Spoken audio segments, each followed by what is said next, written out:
Kolkata rape કેસની અંદર public અંધા કાનૂન પાસે ન્યાય માગે છે, મીણબત્તીઓ લઈને રેલીઓ કાઢે છે, પણ કાનૂનની પણ કોઈ જોગવાઈ હોય છે. કાનૂન ફક્ત ને ફક્ત સબૂત ઉપર કામ કરે છે, પણ ક્યારે કોઈ પણ ગુનો, કોઈ પણ ઘટના થઈ જાય પછી તો આપણે સમાજના વ્યક્તિ તરીકે આવા કોઈ પણ ઘટનાને, કોઈ પણ અંજામને થતા પહેલા જ જો રોકવો હોય તો શું કરવું જોઈએ?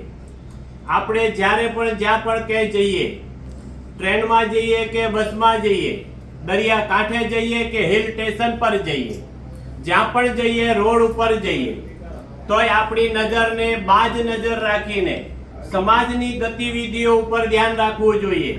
કોઈ પણ શંકાશીલ વ્યક્તિ લાગતા એનો સાવધાનીપૂર્વક પીછો કરવો જોઈએ.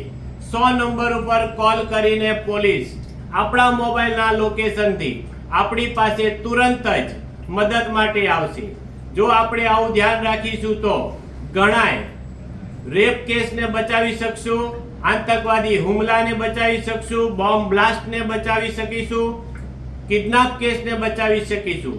પરંતુ આવી ઘટના થાય એ પહેલા તમામ પબ્લિક જો બે નજરને બાજ નજર રાખશે તો સીસીટીવી કેમેરા તરીકે આપણી નજર કામ કરશે અને આવી કોઈ પણ ઘટનાને રોકી શકીશું. ઘટના થવા પહેલા તો સમાજના દ્રષ્ટિએ આપણી આ ફરજ બને છે કોઈ પણ ગુનાને થતો રોકવો. ગુના થઈ ગયા પછી કાનૂન એનું કામ કરે જ છે.